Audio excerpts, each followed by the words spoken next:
Bom dia, boa tarde, boa noite. Este é mais um episódio de Pedro e Cora, o seu podcast, o seu programa no YouTube sobre tudo o que aconteceu de relevante em tecnologia na última semana. Eu sou Pedro Dória. Se você clicar nesse QR Code, nesse QR Code que tem aqui no pé, para você que está no YouTube, evidentemente, você vai e você assina o Meio. Você conhece o Meio? Assina lá todas as notícias do dia. 8 minutos, leitura rápida. Vocês vão gostar, hein? Garanto. Mas aqui o nosso papo é sobre tecnologia. E um dos temas sobre os quais a gente vai entrar hoje, nessa edição, é sobre a crise dos semicondutores. Existe uma falta global de microchips. Se você não está conseguindo comprar o PS5, se você está com dificuldade de comprar um computador novo e até alguns modelos de carro de alto luxo, o motivo é esse. Cora Ronen, sobre o que mais a gente vai conversar hoje?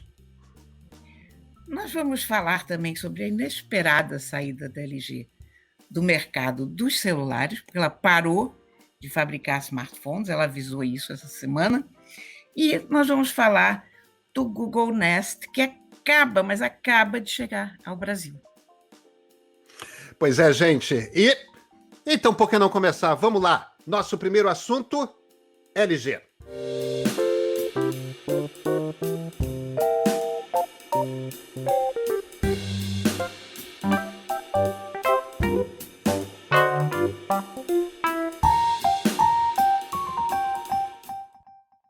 Olha, Pedro, essa semana o mundo smartphone teve um pequeno terremoto, né? Foram ondas de choque, porque a LG anunciou que para de fabricar telefones celulares. Ela pura e simplesmente sai do mercado, deixa disso.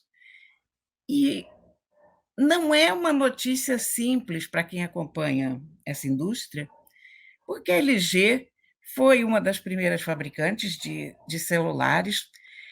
É uma fabricante muito criativa, quer dizer, ela vem ainda da época anterior aos smartphones. Ah, Ela foi a primeira a inventar um celular que ia além da coisa técnica, que pegava uma coisinha de moda. Isso era ainda um daqueles telefones burros, coitados, né? O telefone Prada, ele tinha uma marca Prada e era um celularzinho muito bonitinho, até por sinal. Mas ela, na época do Android, ela fez coisas maravilhosas já. Uma empresa muito conhecida pela inovação, inovações que, depois dela, foram adotadas por outras empresas. Por exemplo, ela foi a primeira a ter mais de uma câmera nas costas do aparelho. Até aquele momento, você tinha uma lente só, e a LG teve a ideia de botar duas lentes, por exemplo. A LG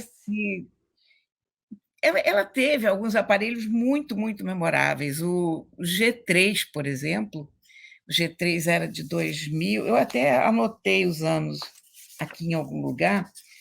O G3 era de 2014, foi um aparelho ótimo, mas e vendeu 10 milhões de De unidades. Então, você unidades. vê que a gente não está falando de um aparelho de nicho ou de uma coisa assim especializada, uma marquinha desconhecida. Um dos meus aparelhos favoritos de todos os tempos foi o G4 de 2015. O G4, vocês devem se lembrar, quem usa celular, era um que tinha as costas que saíam, e você podia trocar cores diferentes, eram costas intercambiáveis. Isso é Quase um importante, SWAT. porque na época, é engraçado, durante muito tempo as tampas dos celulares saíam e você trocava a bateria. Depois, exatamente nessa época, as empresas começaram a fazer os aparelhos fechados, porque eles acharam que era mais simples, para a conservação do aparelho e para a manutenção das baterias, você não abrir as costas do aparelho, não trocar as baterias. Então, na contramão do que estava acontecendo, a LG fez esse G4, que era o seu topo de linha, com as costas não só trocáveis, como tinha uma costinha de couro, tinha uma outra de plástico, tinha diferentes cores, era um aparelho muito, muito bom e com uma câmera fora do comum, a tal ponto que eu usei esse telefone, acho que bem por uns 2 anos. E ele tinha acessórios interessantes para você recarregar as baterias. Era prático, era muito, muito leve, muito bonito. Bom, e aí aconteceu o que eu acho que foi o momento de quebra do encanto da LG, foi o G5. O G5 era um produto extremamente inovador, era um telefone modular. Você encaixava várias coisas diferentes no celular, câmaras, caixas de som, um pouco como o Moto Z, mas a ideia da LG não foi tão boa, porque você interrompia o uso do aparelho quando você fazia esses encaixes. E não era uma solução tão redonda, tão bonita. E foi realmente um fracasso bacana. Um fracasso daqueles que a indústria inteira Retumbante. se lembra e, de uma certa maneira, se ressente, porque como assim esse troço não funcionou como a gente queria, né? De lá para cá, a LG chegou a fazer telefones populares muito bem sucedidos, a linha K, por exemplo, é ótima. O K10, eu acho que foi um dos grandes aparelhos mid-range, né? Assim, compráveis e entry-level mesmo, né? Muito bem acabado, com bons recursos e, enfim. E eu fico com muita pena, não porque faltem telefones no mercado, mas eu fico com muita pena porque o que falta é essa coragem da LG de criar coisas, 2 telas com a tela rotativa, enfim, a coragem de inovar, de fazer coisas que não necessariamente vão fazer muito sucesso, mas que são importantes porque podem indicar novos caminhos para a É. indústria. A LG é coreana, não é, Cora?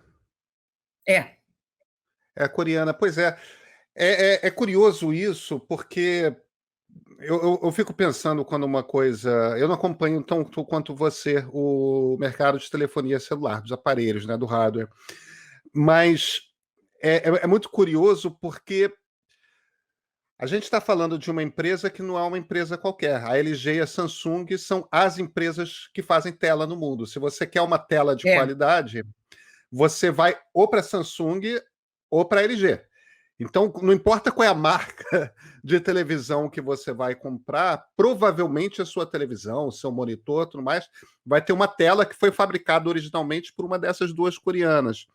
Quer dizer, a gente não está falando de uma fábrica, de uma empresa, de uma companhia que é frágil, que é pouco inovadora, que não está consistentemente é, pesquisando, desenvolvendo novos produtos, desenvolvendo novas tecnologias, empurrando para frente as possibilidades tecnológicas que a gente tem. A gente está falando de uma empresa que é um hub de inovação. E ela está desistindo de um mercado que é um mercado, um dos mercados mais valiosos do mundo. Isso quer dizer, evidentemente, é uma coisa curiosa, porque, primeiro, é um mercado que cada vez menos você tem player ocidental. Né? O player ocidental relevante hoje, só a Apple.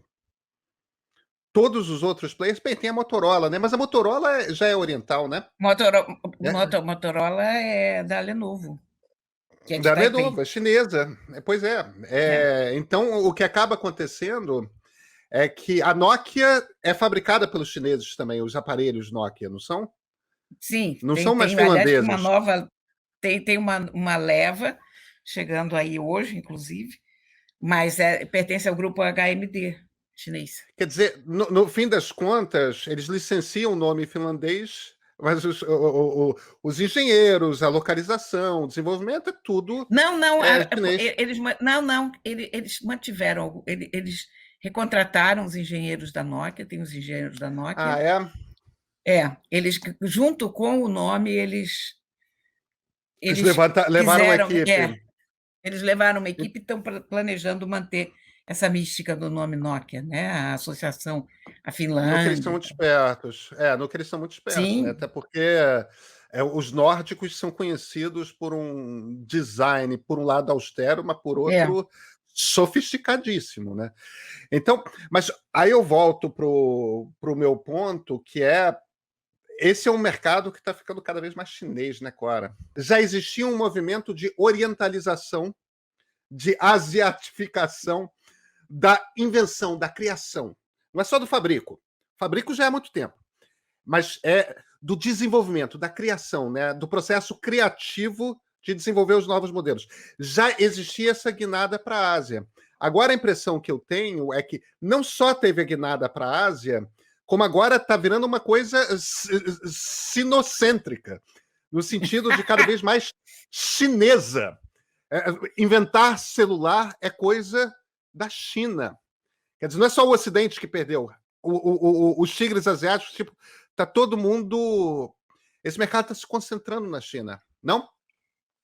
Eu acho que sim. Claro que a maior player do mercado é a Samsung, Claro. segue sendo a Samsung, que é Que é coreana, coreana, isso. mas a quantidade de marcas e de ideias que estão saindo da China é enorme, até por causa do mercado consumidor chinês, que é o maior do mundo. Então, cada hora aparece uma marca nova vinda de lá. A LG é um caso curioso, porque a LG se dá muito bem nos outros produtos que ela fabrica. Ela é ótima no marketing dos outros produtos. Todo mundo tem uma televisão LG, ou já teve uma lavadora. Enfim, a LG é uma marca muito tradicional de eletrodomésticos. Mas eles não conseguiram pegar o pique do marketing do celular, ou tornar o celular realmente um produto rentável para eles. Como eu estou te dizendo, quer dizer, teve o 4G, o G4, desculpa. O G4 foi absolutamente espetacular, teve aquele fracasso do G5, e aí, logo depois, eles entraram, quando eles deveriam ter entrado com um telefone inovador e ousado para apagar aquela história, já eram com o G6, que era um aparelho exatamente igual a 12 em cada 12 aparelhos e não tinha nenhum charme. Então, eu não sei se é isso, se o. Quer dizer, é o borogodó do telefone escapou a LG, em suma. Porque Pois é. criatividade eles sempre tiveram e eles faziam muito bons aparelhos, mas dinheiro que é bom não entrou por esse lado. Cora, a gente está falando aí dessa crise da LG. Eu acho que tem uma crise ainda maior que está afetando o mundo todo. E se nosso ouvinte, se nosso espectador está com dificuldade de comprar um modelo de carro mais caro, um carro de luxo que ele queira, se ele está com dificuldade de comprar um PS5, que é o novo console da Sony, se ele está com dificuldade de comprar um Macintosh, um computador da Apple novo, ou mesmo um iPad, isso tem razão, Cora. Tem uma crise gigante de semicondutores, e essa é uma outra história na qual a gente tem que entrar. Vamos? Vamos embora. Cora Roney, você já ouviu falar de uma empresa chamada TSMC? Não. Não? Cora, o pior de tudo é o seguinte: nós dois somos jornalistas de tecnologia e até o início da semana eu nunca tinha ouvido falar. TSMC é Taiwan Semiconductor Manufacturing Company. Ela é só responsável por 60% dos microchips fabricados no mundo. A Samsung fabrica outros 20%.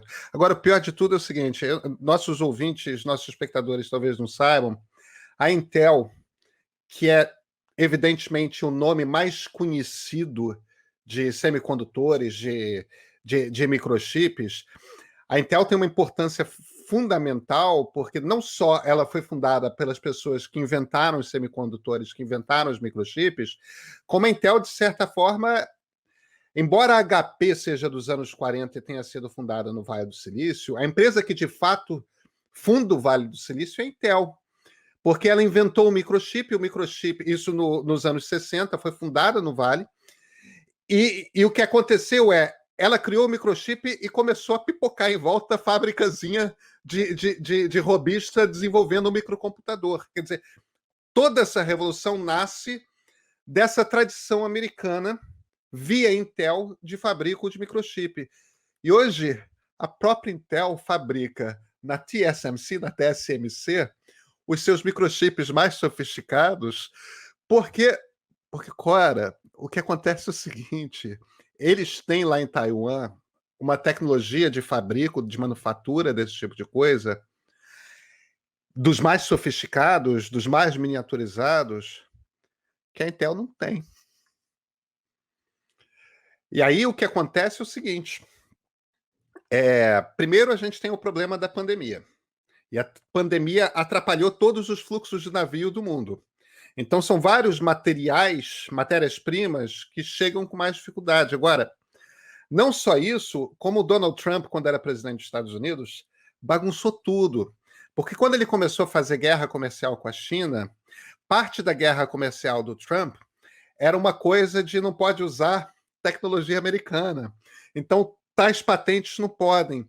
Aí vira um jogo de exército de advogados ali, do tipo, quando você vai fazer um microchipzinho desse tamanho, para botar dentro de um celular, para botar dentro de um tablet, para botar dentro de um console de videogame, tem que juntar um bando de advogados. Vem cá, que tecnologias usa? De quem são as patentes? Ah, sim, mas essa patente depende dessa outra patente, que depende dessa outra patente, e na cadeia não pode. E isso começa a tomar tempo que a Apple manda fabricar um chip novo, a Huawei manda fabricar um chip novo, porque elas desenham e mandam fabricar, né? E cada criação dessas novas, você tem que juntar numa, numa sala um exército de advogados, e eles demoram, às vezes, semanas, meses. Resultado, se a gente não consegue comprar a PS5, que é o novo console de videogames da Sony, se a gente não. A Apple teve que fazer uma escolha. Segurou a fabricação de iPad, segurou a fabricação de iMacs, para garantir o fluxo de iPhones, que evidentemente é o produto mais vendido da Apple. Você vê, é uma das mais importantes empresas do Vale do Silício está tendo que escolher o que fabricar, porque não tem microchip para tudo que ela quer fabricar e teria público para vender. Isso é uma coisa inteiramente maluca, especialmente se você pensar por que o Vale do Silício se chama Vale do Silício. Microchip. Né? Claro. Porque o silício é a matéria-prima usada para fabricar os microchips. Então, ali você. É o Vale do Silício, pronto, e o Vale do Silício está de mãos atadas, porque. Pronto. Porque uma fábrica que fica numa ilhota e que a China jura que é dela, não consegue fazer a fabricação. Agora, isso é uma preocupação também do governo Biden, né? Porque, no fim das contas, eles não vão fazer uma guerra comercial com os chineses no mesmo estilo do Donald Trump. Agora, já existe uma cobrança por parte da Casa Branca da Intel. Vem cá, corre. Vocês não podem ficar dependendo de gente do outro lado do mundo. A gente está numa disputa, que é uma disputa, não só uma disputa comercial de China ou Estados Unidos, é uma disputa de modelos também, né? É uma disputa de democracia liberal versus ditadura. Eu sei que Taiwan, tecnicamente, não é parte da China, mas a partir do momento que Taiwan, que é uma ilha que fica do lado da China, por mais que seja semi-independente, domina o desenvolvimento, a fabricação, não o desenvolvimento, mas a fabricação da matéria-prima de qualquer coisa que se chame digital, e os Estados Unidos não conseguem mais chegar nesse nível, para o desenvolvimento tecnológico dos Estados Unidos, isso é um problemaço. Imagina chegar a um ponto em que a China faz coisas em tecnologia que os Estados Unidos não são capazes de fazer. Isso é uma vitória de sistema. O pior é que é. E o pior é que eu não vejo, assim, no horizonte próximo, nenhuma condição de reversão disso. Porque a China e, num degrau menor, a Coreia e o Vietnã, os principais fabricantes naquela área, Eles têm um know-how hoje, eles têm fábricas, ele tem um parque industrial que, para os Estados Unidos ou a Europa chegarem nisso, eles vão ter que correr muito atrás, porque o modelo chinês é fabricar muito numa escala gigantesca, pagando pouquíssimo aos funcionários. E em nenhum lugar do mundo ocidental hoje você vai conseguir uma mão de obra tão barata.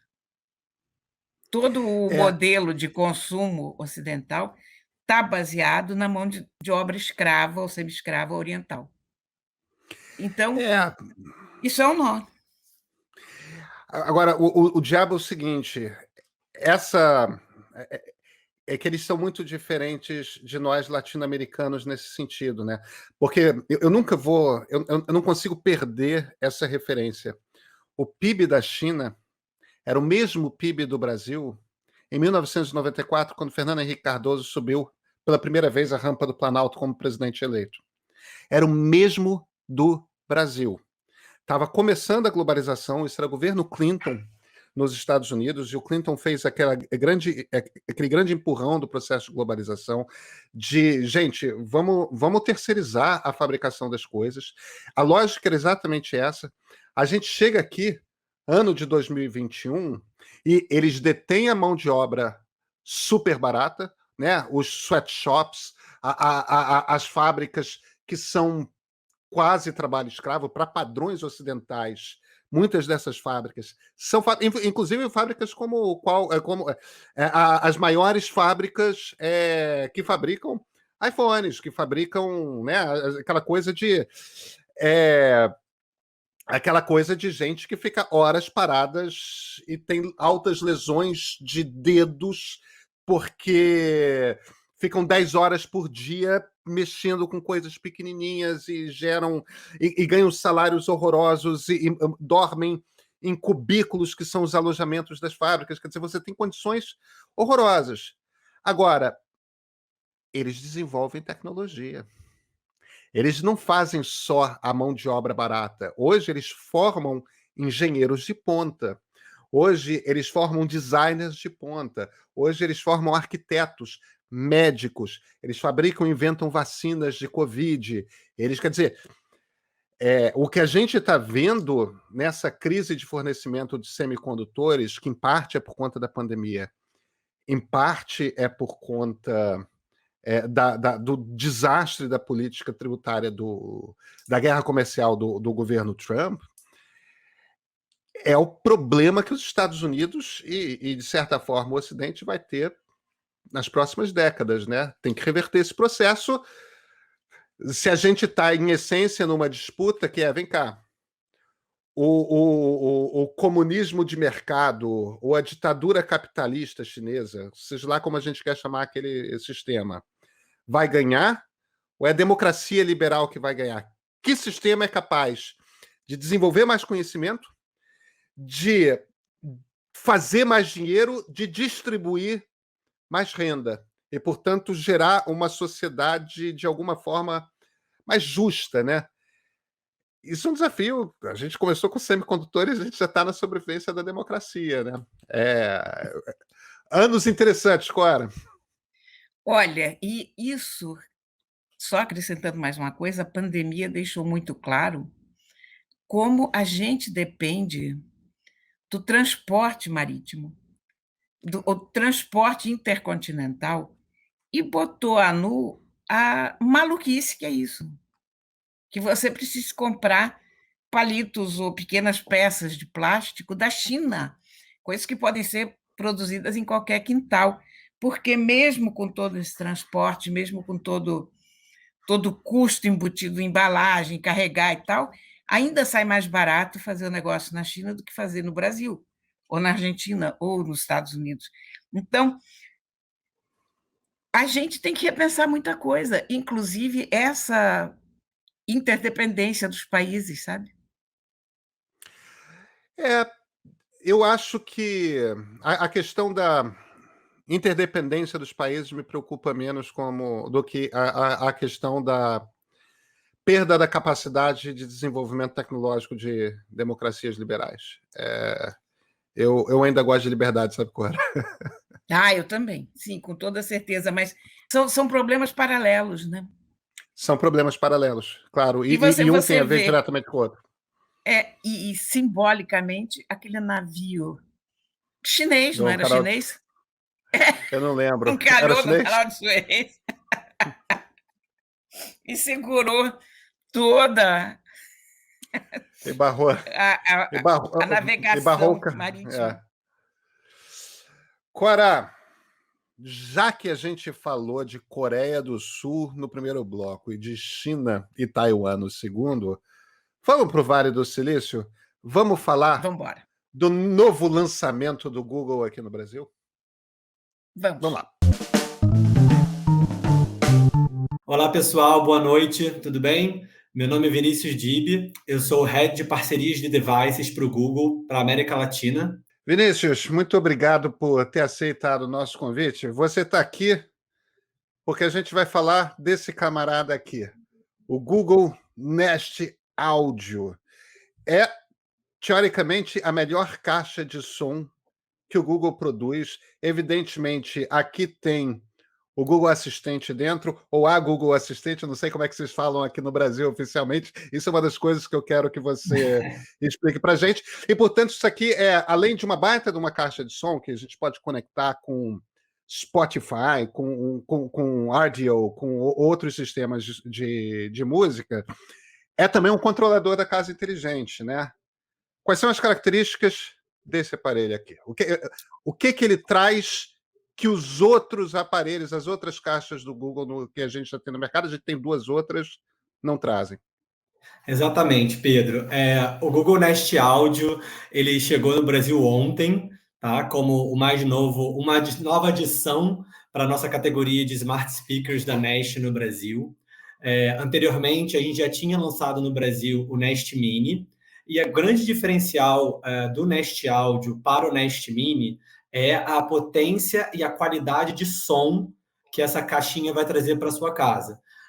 Tanto no Nest Mini quanto no Nest Audio, você tem o assistente ou a assistente dentro do produto, então você consegue controlar a casa, você consegue controlar outros devices, acessar serviços do Google, mas no Nest Audio especificamente, o grande foco dele é qualidade de som e o consumidor ter acesso ao som exatamente como o artista pensou quando ele fez a música, né? Em termos de qualidade, de desempenho de voz, de relações de graves e agudos. E além disso, com o Nest Audio, você também pode fazer stereo pairing, tá? E também você consegue colocar a mesma música tocando em diversos aparelhos. Então, se por acaso você já tinha um Nest Mini em casa e agora você compra o Nest Audio, você consegue criar um sistema de som entre as caixinhas aí para ter cada vez mais entretenimento na sua casa. Eu vou sair dessa área do entretenimento e vou te fazer uma pergunta, porque ao contrário do Pedro, que é muito especialista em casas inteligentes e grande usuário disso, eu ainda não sou.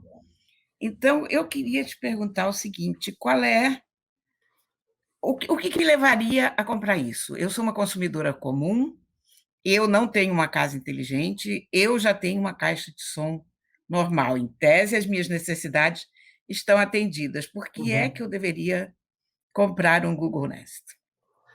Olha, eu acho que para essa resposta, para essa pergunta, a resposta ela é bem simples. Você, com o Google Nest, você pode trazer toda a inteligência do Google à distância de uma voz. Então, por exemplo, se você tem uma caixinha com o Google Assistente do lado da sua cama e você acorda pela manhã, você já pode simplesmente acordar e perguntar: Ok, Google, quais são as principais notícias do dia? E aí ele já te dá um resumo de tudo que aconteceu no dia anterior ou aconteceu na primeira manhã, já te deixa atualizado. Ou você, se você é um pouco mais... Você nem precisa ser tão tech. Se você tem um plug, né, conectado, você compra um plug conectado hoje no Brasil por um preço acessível, algo em torno de R$ 99. E você já levanta pela manhã e fala: Ok, Google, preparar o meu café. ele já deixa essa cafeteira lá pingando o café enquanto você toma banho, enquanto você vai lavar o seu rosto.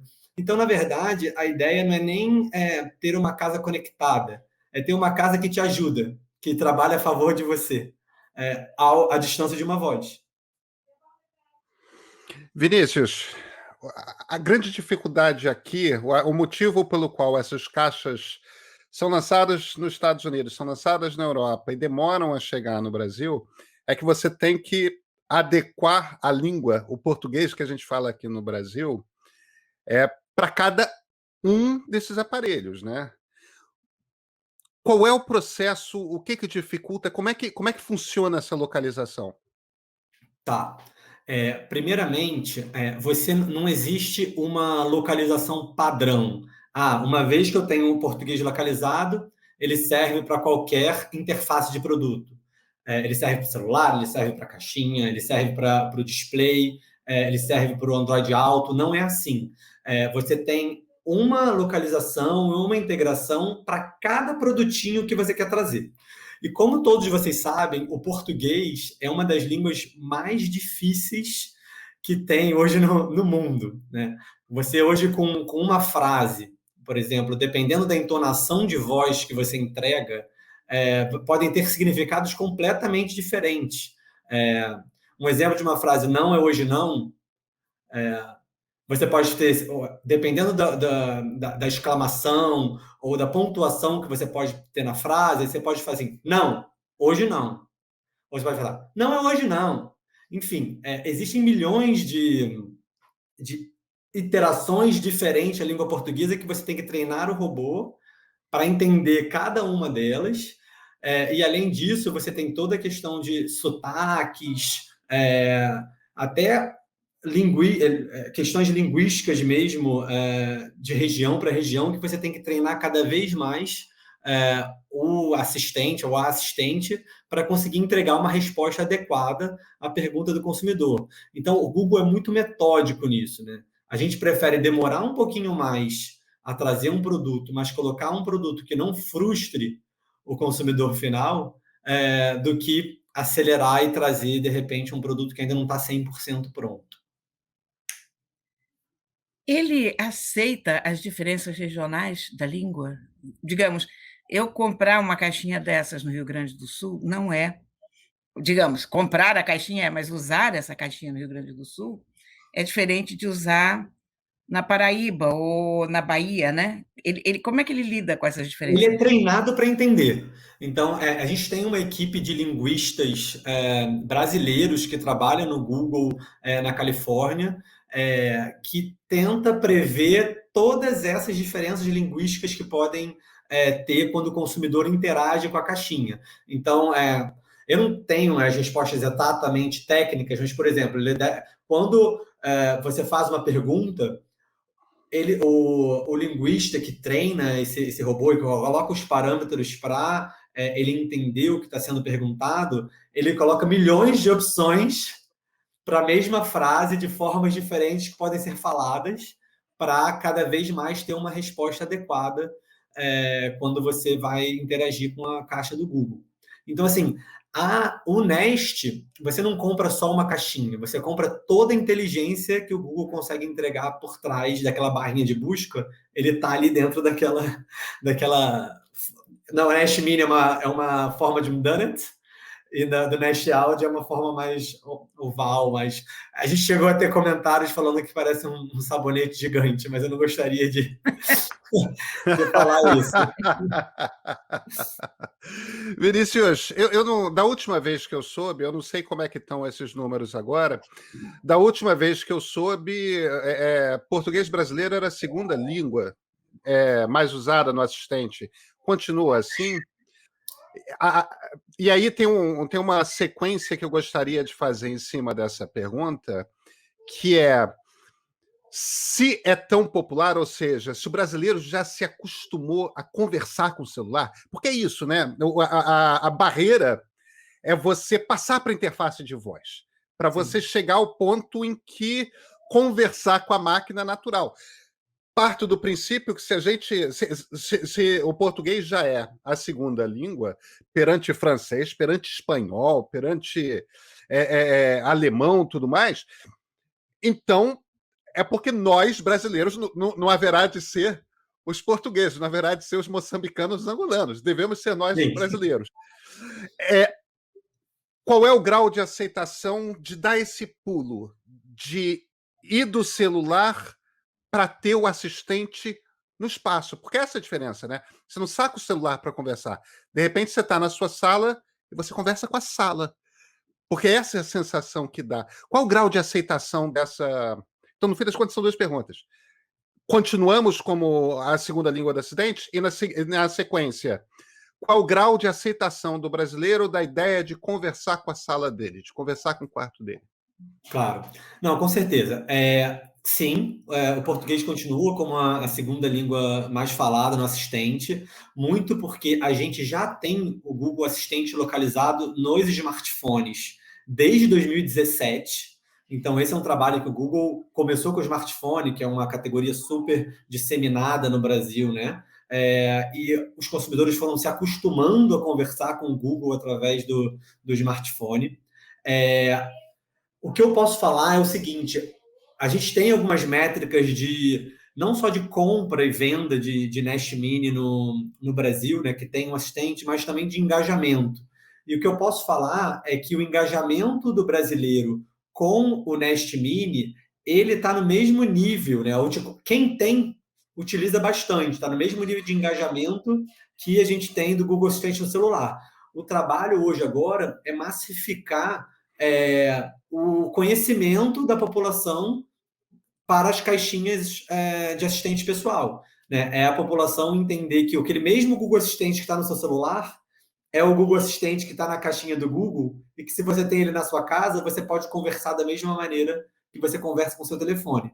É muito mais massificar esse conhecimento para a população do que a questão da usabilidade, porque quem tem e quem já comprou tem um nível de engajamento muito alto com o produto.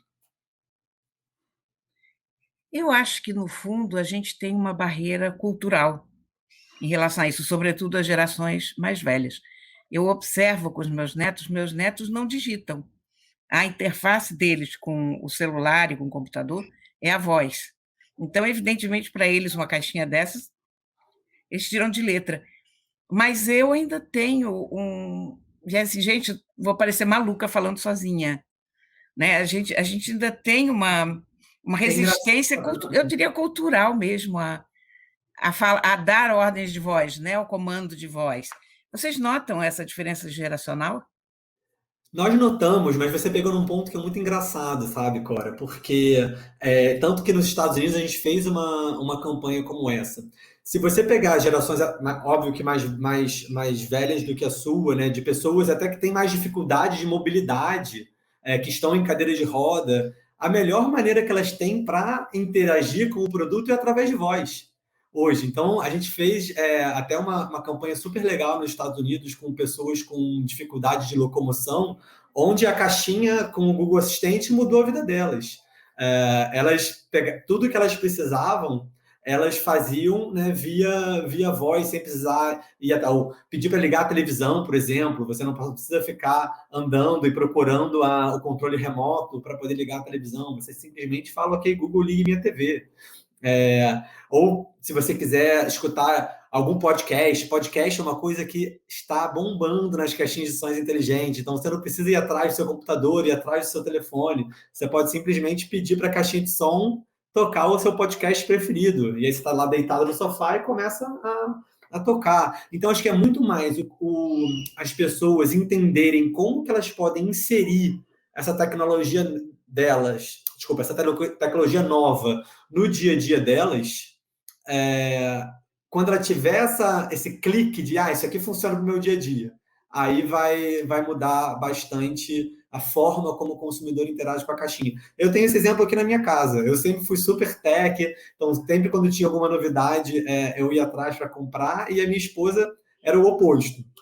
E ela me viu começar a interagir com as caixinhas, conseguir as coisas mais rápido do que ela começou a correr atrás também para para entender como que ela poderia fazer isso. E as caixinhas do Google, elas conseguem reconhecer até 6 vozes diferentes na sua casa.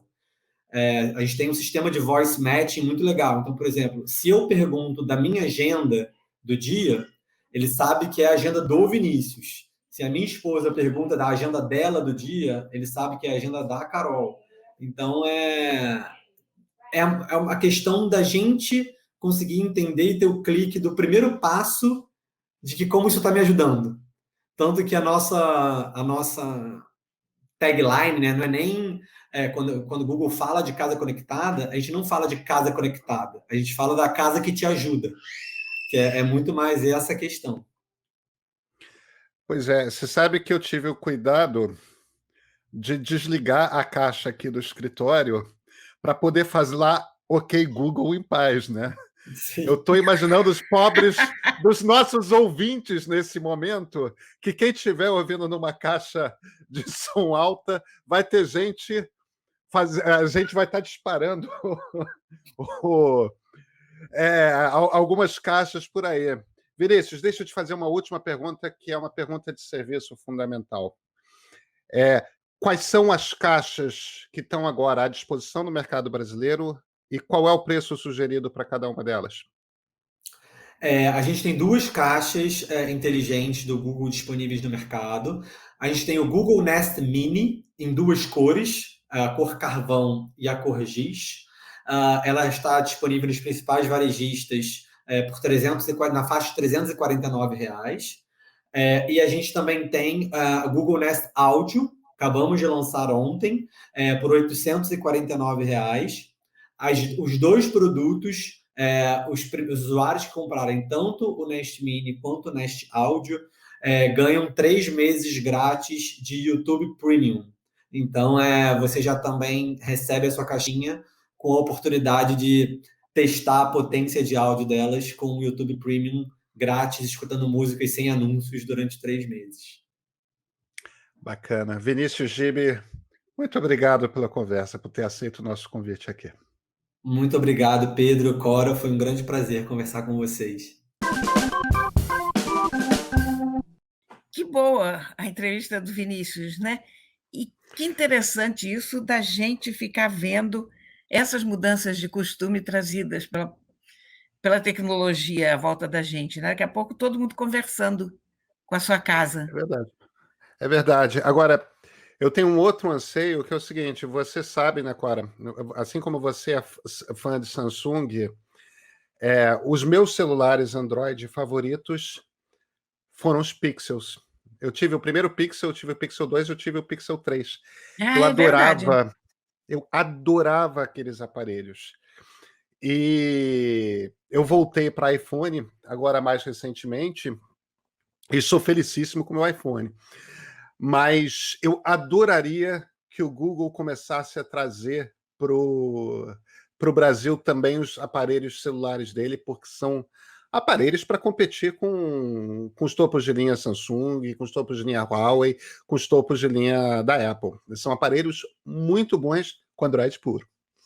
Cora, vamos para os nossos leitores, os comentários deles? Sim. O Demetrios Serafim